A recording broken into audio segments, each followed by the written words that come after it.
Thank you very much. Before I do anything else, I want to apologize for my dress. I should have had on a jacket or something, but I've been here rehearsing all day. We're doing a concert in the next room tonight, and I didn't have a chance to go back and change, but I'm really, really happy to be here and to see all of you here, because this is so important for you, and for me too, because you're my future.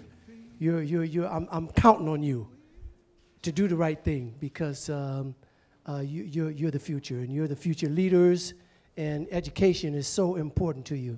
I want to stress that before I say anything else to you. School is your job. It's what you have to do right now. You have to do it, and you have to. Yeah, I don't say you have to love it, but I hope you do, because it's about your future, and it's about what's going to make you have a good life, and it's the road to a good life. And I want all of you to take your education seriously, because you have to have it. There's no ifs, ands, or buts about it, and so I'm counting on you. I want to introduce a man to you. Those of you, I'm sure all of you, follow music, and our Oscars, our Academy Awards, are the Grammys. And we have the Grammy celebration every year. And a man who is so essential to our Grammy program, and who is one of the top people associated with the Grammys, is here tonight. And he's also a really good friend of mine. He's a wonderful man, and I want you to welcome him, Mr. Bob Santelli. Thank you.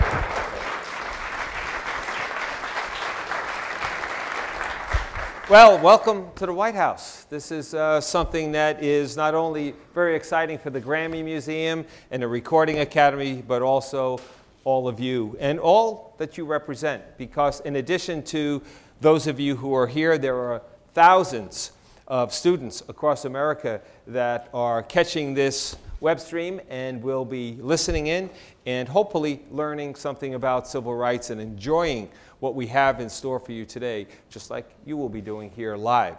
First of all, let me see who's in the house again. So we have, I know we have Los Angeles. Yeah, okay. We have Compton. Okay. We have Seattle. Yeah, okay. We have D.C. Where's Washington, D.C.? In the back? Okay. That's all for what? You're the home team. That's all we hear? Snowed in. Okay, okay. What else? Who else? We have Denver. Where's Denver? There's Denver. Okay. Who else? Chi-Town? Chicago? Okay, Chicago. All right. And who else? New York here? Cleveland is here. And New York is here. Denver, we said. So, first of all, congratulations on getting here in the first place. All right. This was not easy. And of course, so many different things have stood in the way of making this a reality, but we're all here today, and the show must go on, as they say. So let me get started with just a few remarks before we bring up the musicians, and you get a chance to ask some questions about the music of the civil rights movement and how it still impacts us today as Americans. Before we get to that point, let me just give you a little bit of an overview of why and how this music got to be so important. First of all, let me say this, that the civil rights movement in this country is one of America's greatest stories. It's one of our greatest stories, one of our greatest triumphs. It's a story that is uniquely American and something that resonates in us and with us every day. Whether you're African American, Latino, Native American, even white, no matter what you are, this is our story. This is an American story, and it's something that we should all hold dear. Now, we should also hold dear the music of the civil rights movement, because the music of the civil rights music represents one of the biggest gems in the American music treasury. Now, why is that the case? Well, if you go back in time, go back to the origins of the civil rights movement, no one really knows for sure exactly when. We could say in 1955, we could say Rosa Parks, but sometimes it goes back to maybe Jackie Robinson in the late 1940s when he broke the color barrier in baseball. Even before that, when African Americans who were enslaved in this country stood up and said, this is wrong. Now, they may not have won that war or that battle in the 17th century, the 18th century, the 19th century, but in the 20th century, in the middle of the 20th century, it happened. And there was a movement in this country that allowed people to stand up, people of color, to stand up and say, enough. Where did it happen? How did it happen? It came from the church. Primarily, it came from the church. The greatest civil rights leader from the movement, the great Reverend Martin Luther King Jr., was just that, a reverend, came from the church. The music of the civil rights movement came from the church as well. So the church, which always played a major part in African American culture, was really the place, the melting pot, the inspiration area where this movement came from. And it was led by church leaders, and it was often, the songs were often songs from the church. Now, if you go back in time, back to the 1700s and 1800s, there was a music form that, well, it came out of slavery by and large. It was called the Negro Spiritual. The Negro Spiritual was a song that was created mostly by slaves and later freed slaves. And these songs were religious songs, and they dealt with themes of salvation, hope, redemption, ideas about being free and going to the promised land at some point, being, if you will, rewarded for years of hardship, whether you were a slave or a freed man. But the world could be cruel. If you stayed the course, if you sang these songs and believed the lyrics, you would then ultimately be free. And that was basically the themes for almost all of the Negro spirituals. Okay? Now, when music was necessary to begin fueling the civil rights movement, the obvious place to look was also in the church, since that's where the ideas and the leaders were coming from. And they took some of these Negro spirituals, and then the music form that the Negro spiritual later evolved into, gospel music. So you had Negro spirituals and gospel music coming from mostly African American churches, and that was the music that early civil rights leaders and civil rights singers and workers used. Now, let me ask you a question. Why do you think music was so important to the movement? What did the music supply the civil rights workers, the people, the activists, the people marching? What do you think? Hope. Absolutely, it gave hope. What else? A voice. Music is always a voice of the common man and the disenfranchised. So it gave him a voice, a common voice as well. It gave him a sense of freedom and empowerment. Yes, it did. But I'm looking for one word. It also helped diminish or shrink what? It had communications, but think about fear. Think about if you are a marcher. Say you're 19 or 20 years old and you're a college kid, whether you are white or black, you are going to march, and you know that violence is probably not just a possibility, but a probability that you could be hurt, seriously hurt, that you could be maimed, that you might even be killed.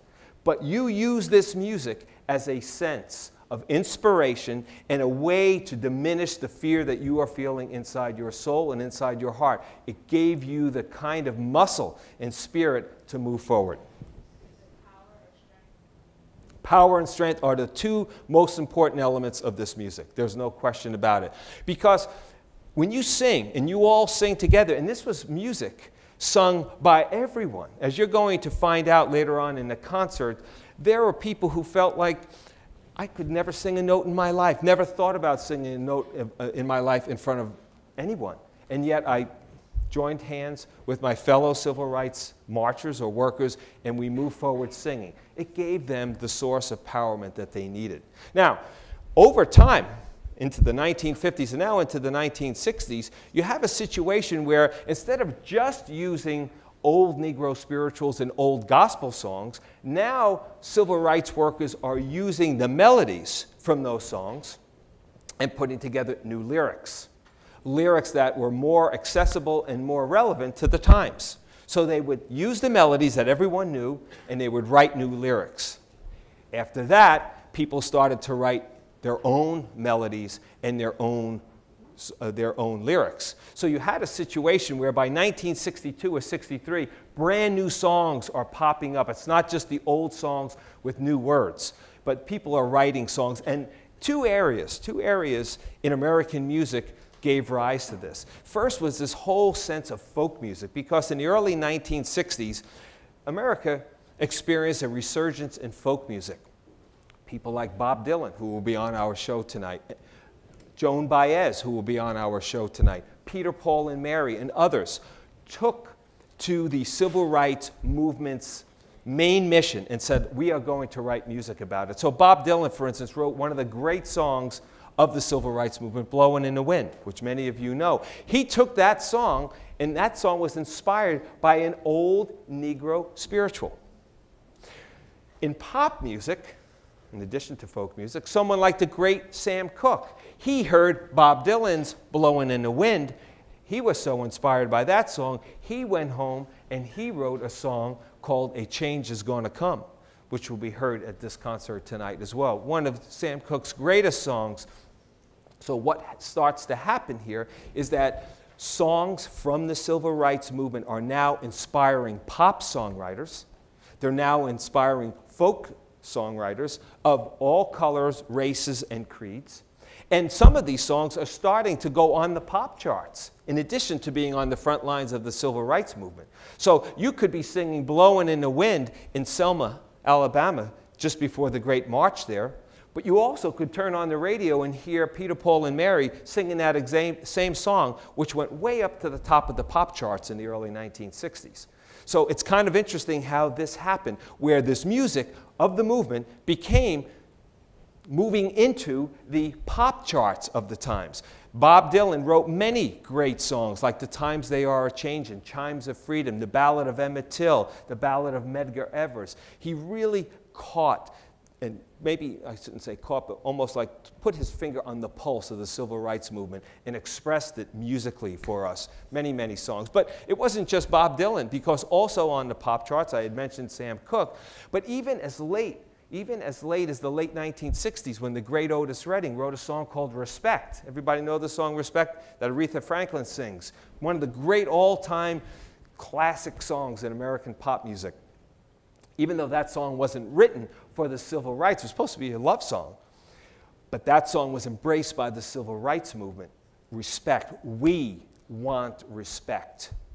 We are men, we are women, we want respect. So that song, which started out as a love song, as a pop song, got embraced by the civil rights movement. So you could see it was almost a two-way street. Pop music was giving music to the civil rights movement. Civil rights movement was giving music to the pop charts. Even as late as 1970, 71, one of the great songs of all time, What's Going On, by Marvin Gaye. That song, too, is considered a song of great importance to the civil rights movement, because Marvin Gaye, when he wrote that, even though it was the 1970s and not the 60s, and very close to being the end of what we know as a civil rights era, was still very much troubled by what had gone wrong in America and what he had seen. And he wrote, to me, one of the most emotional songs that you could ever hear. And tonight you'll hear that as well by Jennifer Hudson and Yolanda Adams and the others who will be singing that song. But clearly, when we think all the way back, these great songs, there are so many of them that have impacted our lives.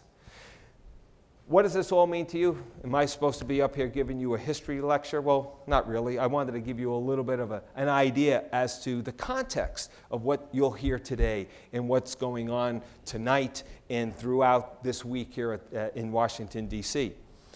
But the most important message I can leave with you, and what you're going to hear as I bring up our guests in just a minute, is that this music continues to live, because one of you said it. Music is the voice of the common man. When you think of what music has done in this country, very often it has been the voice of disenfranchised people, people out on the fringe, people, the common man, perhaps the worker, the person who's been exploited, the person who doesn't have the kind of voice that he or she needs in a democracy.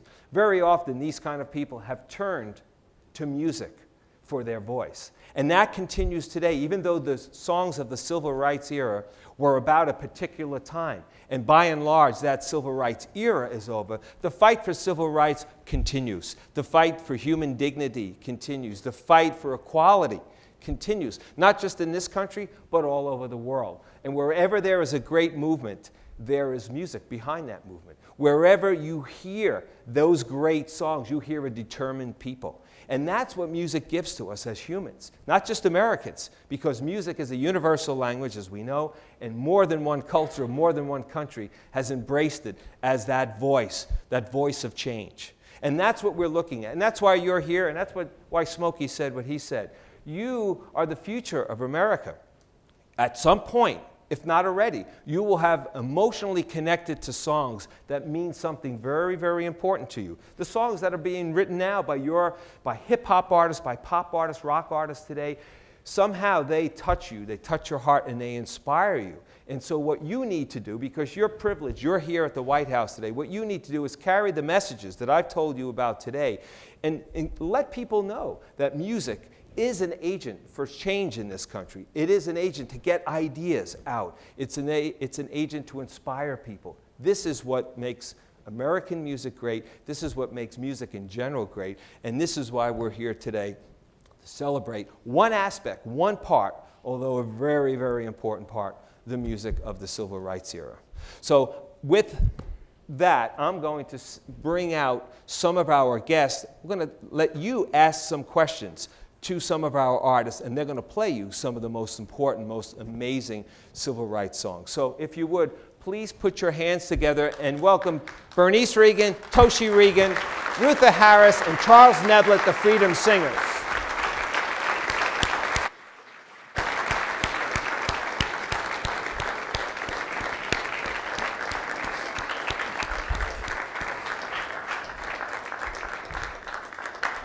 All right.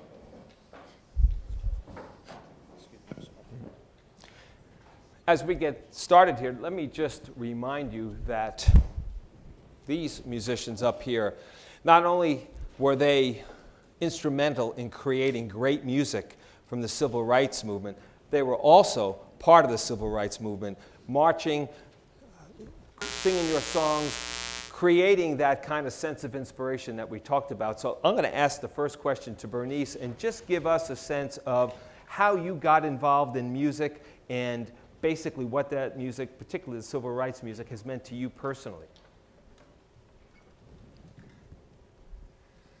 How are you doing? How did you get through the security check? You got through okay? Did you get everybody in?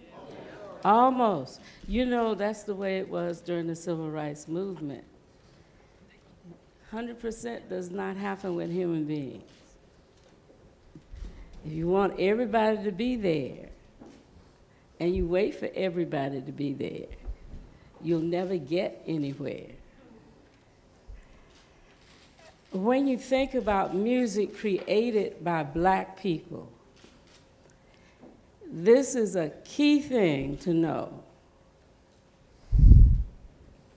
When people watched us during slavery, if they moved through Plantation South, they would say they accompany everything they do with singing. Why is that? It's not that, oh, they really like to sing. Oh, they really love music. It has to do with being in a place and being called out of your name and having a sense you do not have the power to get yourself out of that situation. You wrap yourself in a sound you create in your body, and it helps you to get through the day. That is why there is African American music. That is why it is so powerful. That is why so many people are attracted to it. But very few people understand that when you find yourself in a situation you can't get yourself out of right then, that is not the last word. If people are calling you out of your name and you know you inside you're somebody else, if you can create sonic energy out of who you know you are, without giving away overtly what you're saying, you might wake up the next morning and you have not lost your mind. There is a balm in Gilead. Have you ever heard that song? Somebody, anybody heard it? To make, it's a spiritual, the wounded whole. There is a balm in Gilead. Spell bomb. Spell the bomb I'm saying. B-A-B-A-L-M. It's a salve for a wound. These songs are not just about faith and what you're going to do after you die when you get to heaven. It's about, is there something here now I can extract out of myself that allows me to go beyond what is being done to me? There is a balm in Gilead to make the wounded whole. I wish somebody would just extrapolate out there and sing with me. There is a balm in Gilead to heal the sin-sick, soul. My name is Bernice Johnson Reagon, and I do not know when I did not know that song. I grew up in Southwest Georgia, and Southwest Georgia is organized by race. My school was black. My church was black. Where I lived was black, but they had a little concave of apartment that no black people could live in, but our black mothers could clean. Very close to where we live. And the songs that we learned them in school and in church, was like a language. And often we learned the song and nobody told us the story. We're going to start with a song that I did not understand until I was in jail. And I don't know when I wasn't singing this song. Ruth is going to lead it. This little light of mine, I'm gonna let it shine. Oh, this little light of mine, I'm gonna let it shine. This little light of mine, I'm gonna let it shine. Let it shine, let it shine, let it shine. Everywhere I go, Lord, I'm gonna let it shine. Oh, everywhere I go, Lord, I'm gonna let it shine. Everywhere I go, Lord, I'm gonna let it shine. Let it shine, let it shine, let it shine. Okay, Ruth. All right.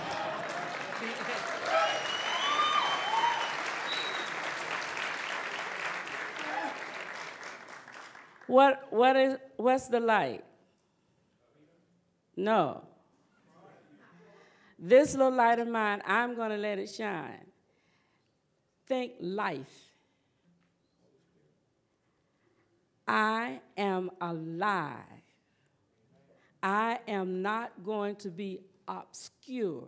There are some jobs.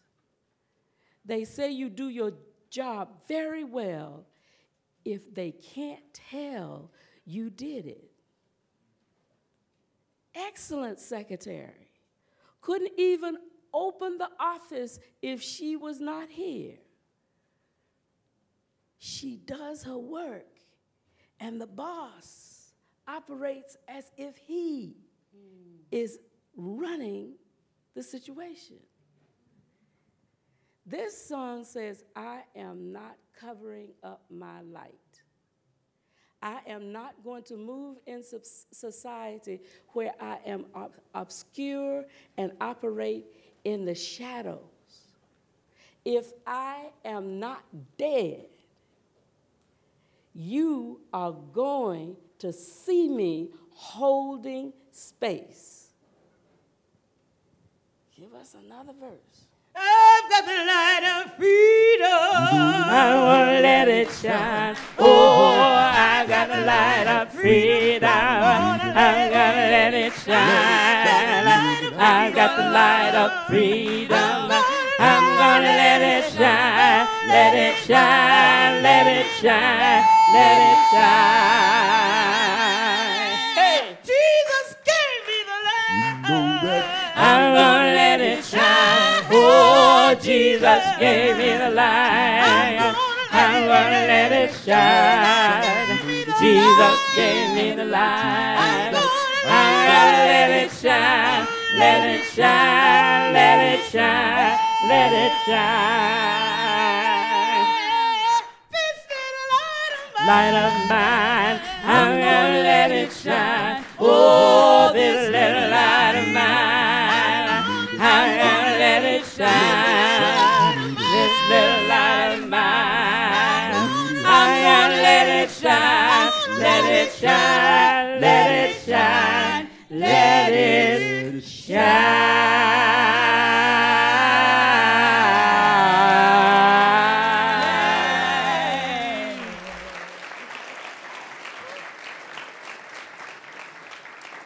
And if it is 1961 and you are in a march and you're in the front of the march with your best friend Annette, and it's the first march in Albany, Georgia, you are not hiding. You might be scared, but you are not hiding. And it was when they locked me up that I really understood this song that I'd sung all of my life. And the first time you hear it, it's like a little play song. You learn it in kindergarten. And it's not until you begin to hold your own ground and you begin to draw people responding to you because of the stances you're taking that you can understand that you are saying, I understand that I have a life. And I am going to use my life so it represents the world I want to bring into being. I'm not hiding. That's what this song means. And so it was wonderful to be born at a time when, as a young person, I watched other people stepping out. And I worried that the movement wouldn't come to Albany, Georgia. I just thought if it didn't come to Albany, I would just die. I would have to move to another city. I didn't have to. It came to Albany. I'm not even sure if that's the answer to your question, but that's what I have to say right now. Bernice, I'm going to add, I see Yolanda Adams in the wing, so I'm going to bring her up on stage as well.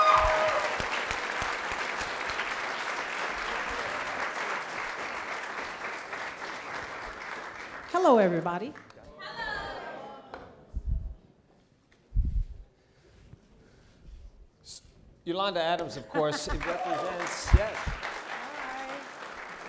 yet another generation of gospel singers. Yes. And of course, a lot of this music that we're celebrating here, as I said, comes out of the church. So did you understand, or did you hear early on in your singing life the music of the civil rights era and how that played with gospel music? I definitely heard a lot of music in my home, not just gospel music. I heard the blues, I heard bluegrass. I thank God for the kind of parents that I had, because they made sure that I was aware of everything that was going on in the world. I happened to be born in 1961, so I got a chance to know about Dr. Martin Luther King Jr. and the civil rights movement through my mom and dad, who were very active in their youth organizations, in their churches, as well as the Black Student Union at Texas Southern University when they were going there.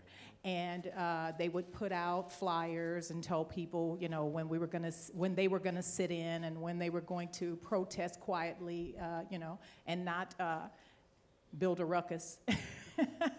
And so I got a chance to hear firsthand.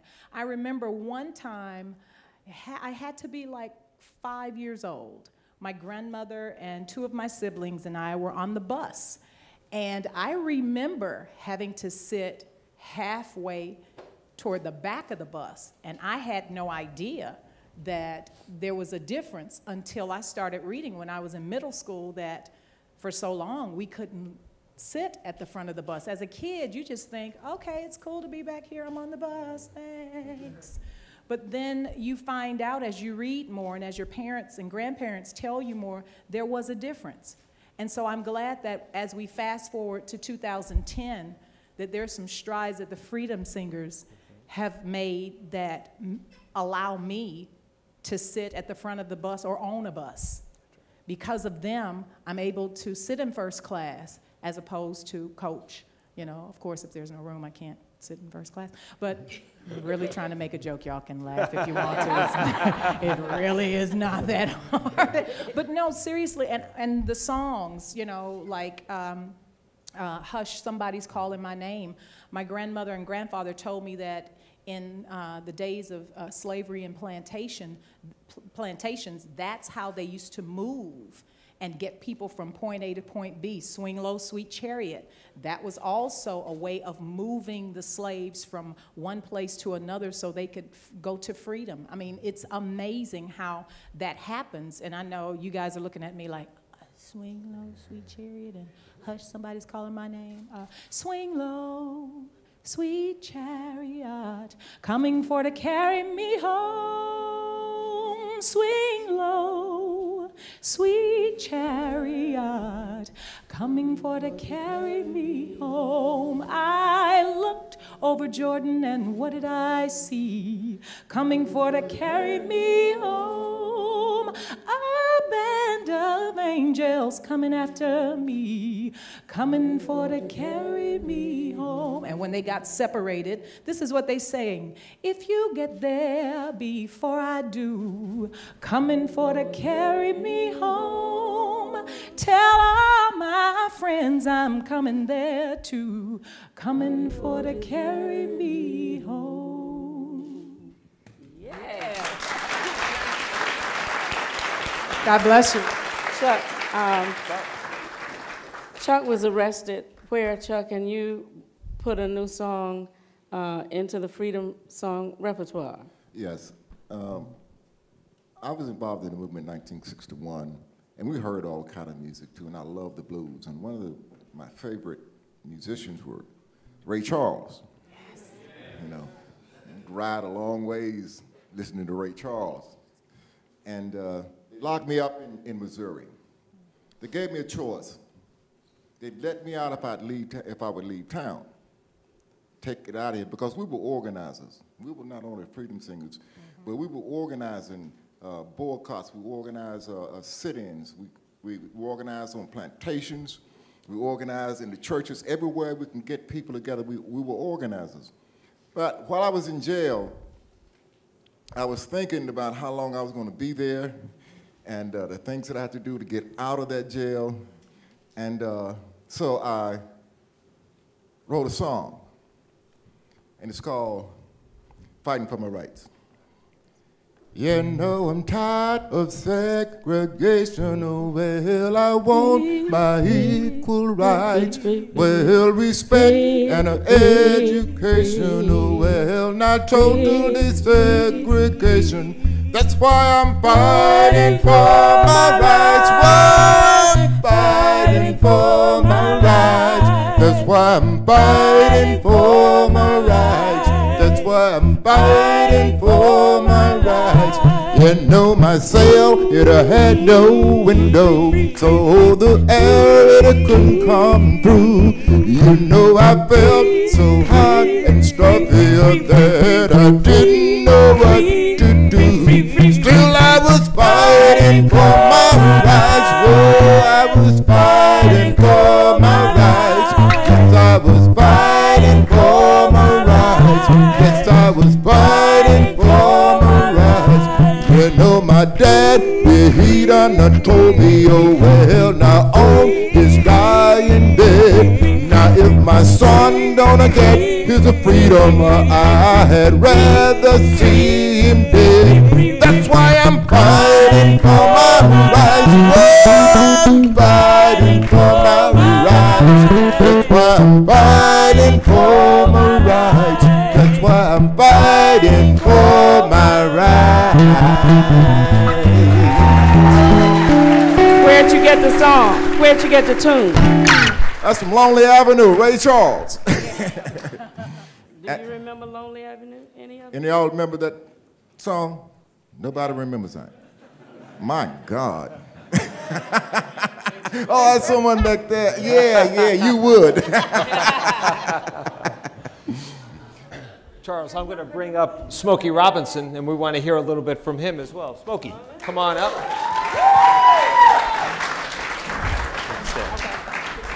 You didn't really expect any of them to remember that song, did you, Charles? Well, I'd like to add to what they've been saying. In as much as you guys live in a great time, you live in a great time of our nation. You will never have to experience being on a bus. We used to take the Motortown reviews, where we had all the Motown artists. And you're on a bus and you're traveling through the South, and you want to use the bathroom. And you come to a place where you see a gas station or something, and you get off the bus to use the bathroom, and many times you are turned away at gunpoint to try to use the bathroom. Or if there is a bathroom, they'll have one that says men, women, and around the back it says colored. Like if you were colored, so they used to call black people, you were not a man or a woman, so you just had the colored bathroom, and there was a men's room and a woman's room, but you were not either of those. And to do sit-ins at lunch counters where you'd go in and sit there for an hour or maybe more before anybody would even come and say, what do you want? And most of the time, their greeting would be, we wish you'd leave. Before they would say, what do you want? We wish you'd leave. So you say, we're not going to leave. And you would sit there. Another hour goes by, and they come by and say, well, what do you want? And you order something. And then another hour goes by, and they bring you something that you didn't want to eat anyway once you got it. You will never experience those things. And you're so fortunate and so blessed that you don't have to go through that. And I want you guys to look around and see who's in this room and see your people here.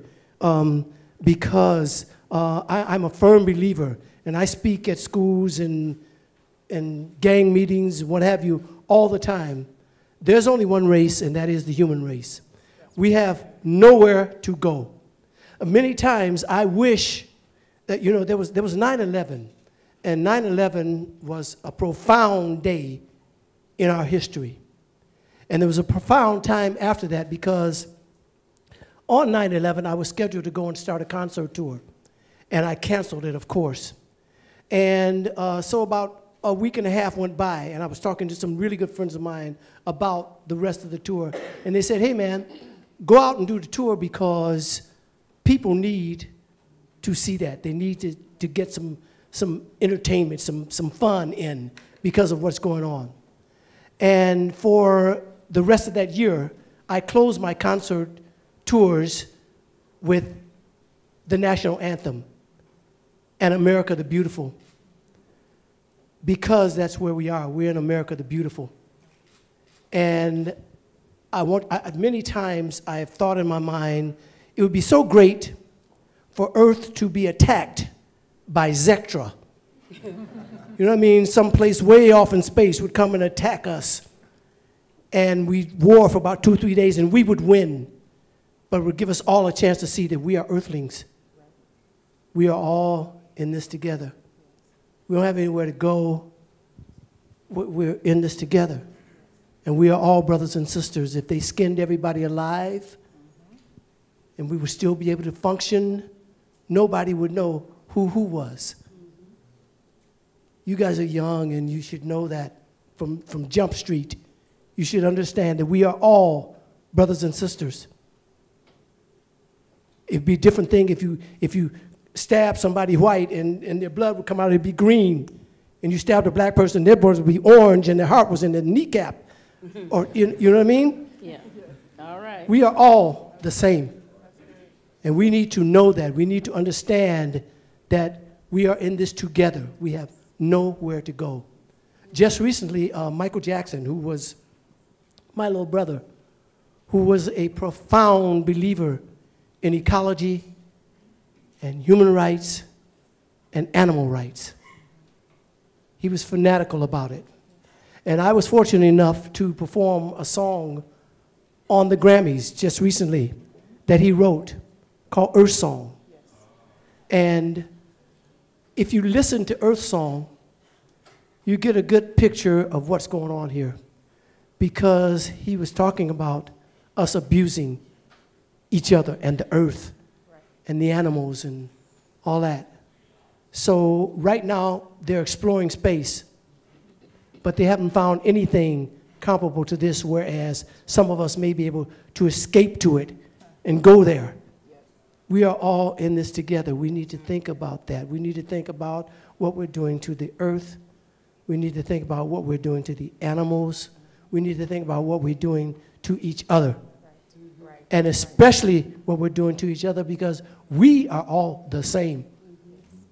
We are all the same. And you guys need to get that message, and you need to live that. You need to understand that we are all brothers and sisters. There's really no white, no black, and no yellow, and no red, and no all that. That's just colors. Flowers come in every color you can think of, and they grow together. And they grow in harmony. Trees. So we're the same. We are all the same. And you should carry that message. You need to spread that message on, because hate is hand-me-down. Hate is hand-me-down. When a baby is born, they have no idea who to hate or why. We pass it on from generation to generation. And if you ask somebody where it started, there's no answer, because nobody knows. If you ask somebody that you know right now, even if it's gang members, I tell this to gang members all the time. Why do you dislike him? Because he has on this color and you have on that color? Or he lives over there and you live over here? Where did that start? Well, I don't know where it started, but my big brother hated his big brother. You know, you know, hate is hand-me-down. The buck stops here. It stops.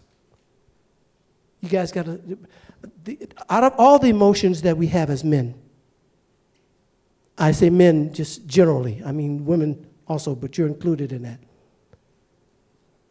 As far as I'm concerned, the most ridiculous, uncalled for, stupid, ignorant emotion that we have is prejudice.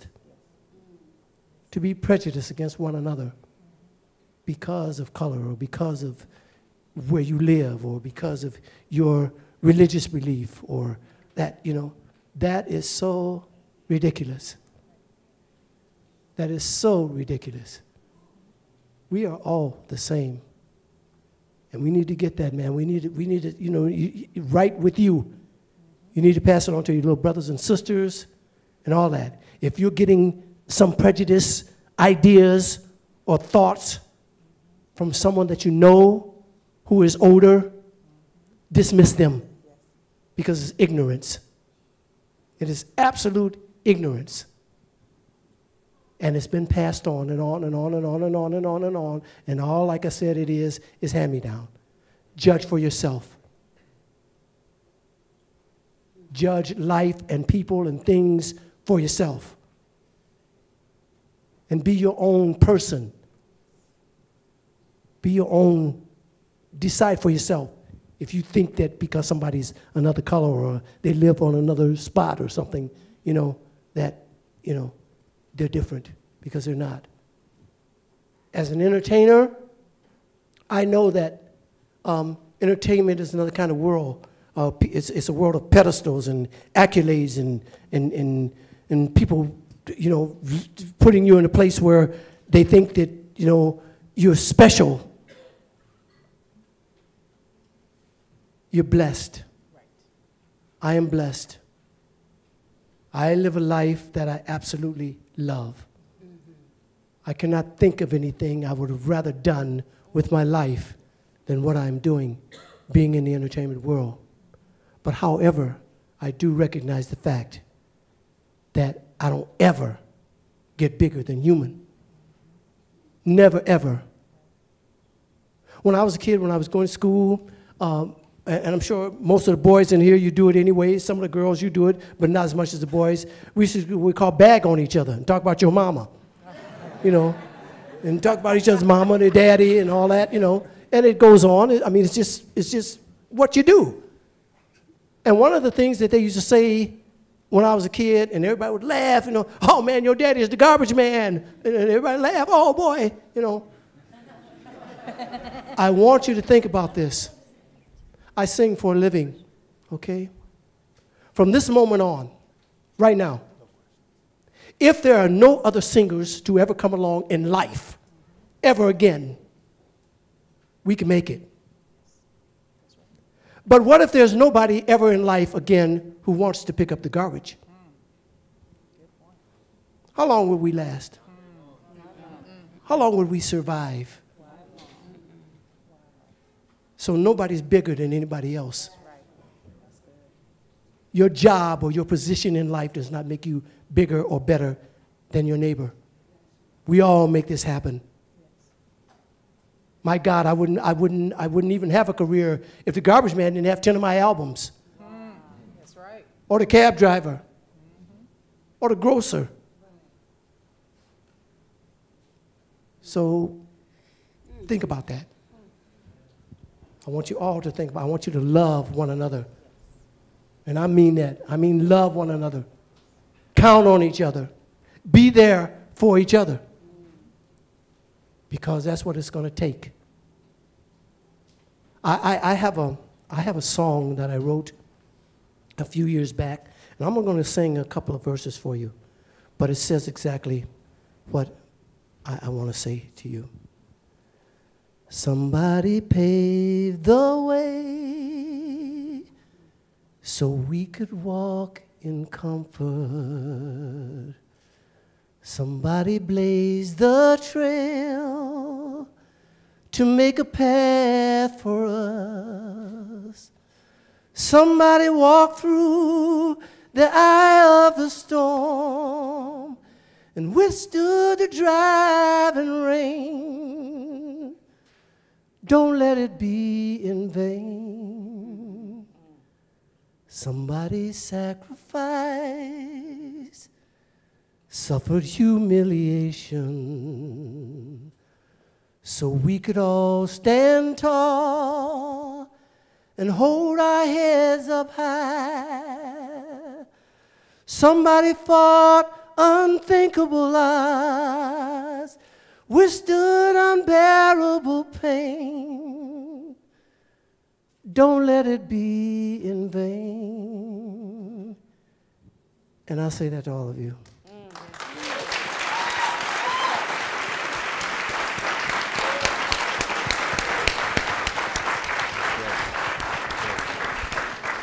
We have one more guest, or set of guests actually, that would like to come up and sing you a final closing song. Would you please welcome the Blind Boys of Alabama?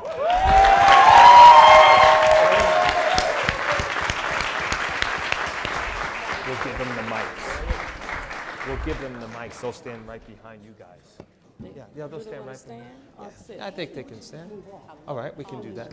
Okay. Yes. Do you want to stand or sit? I want to stand and sit. All right.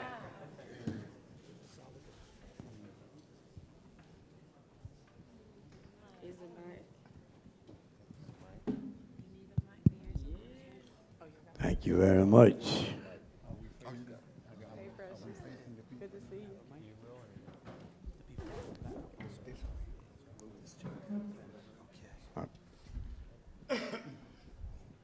I didn't know when I got here that I was going to have to sing a song. But since I was told that the First Lady wanted it, it has to be done. The Blind Boys of Alabama.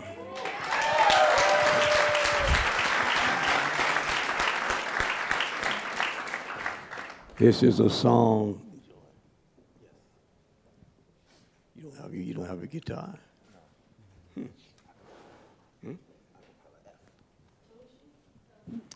This song is going to be very appropriate at this time, I think, and I hope that you all will enjoy.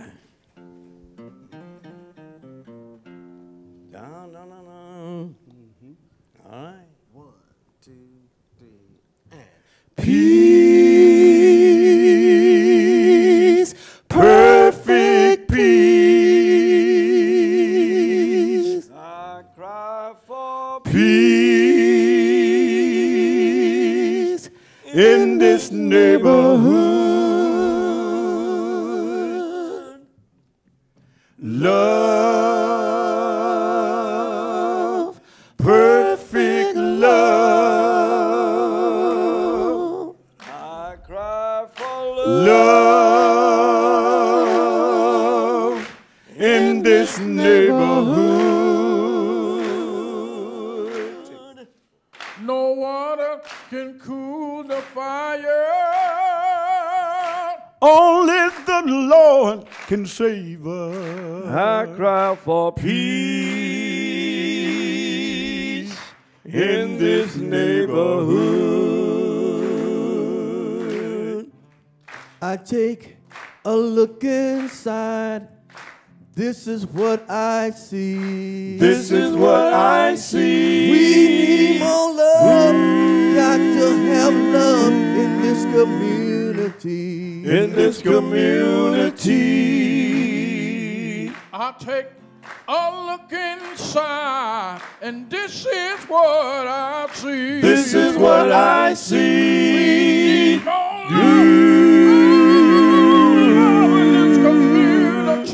In this community, peace, perfect peace. I cry for peace in this neighborhood. Love, perfect love. I cry for love in this neighborhood. No water can cool the fire. Whoa, only the Lord can save us. I cry for peace in this neighborhood. Well, I take one look inside. This is what I see. This is what I see. We need more love. We need more love in this community. Yeah. In this community. I take one look inside. This is what I see. This is what I see. You know, faith can move mountains, but only love can set us free. Set us free. Peace, perfect peace. I cry for Peace in this neighborhood. Love, perfect love. I cry for Love in this neighborhood. No water can cool a fire. Well, not only the Lord can save us. I cry for Peace in this neighborhood.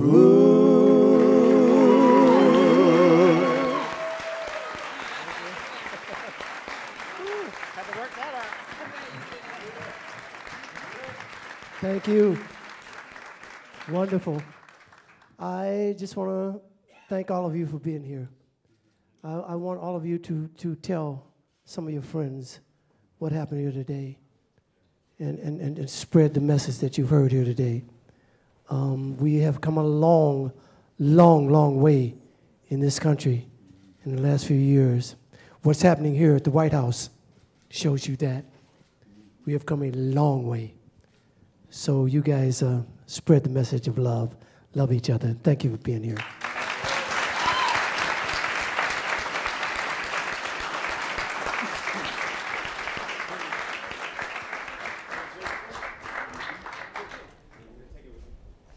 Thank you, Smokey. Thank you, Blind Boys of Alabama. It's wonderful. I really appreciate it.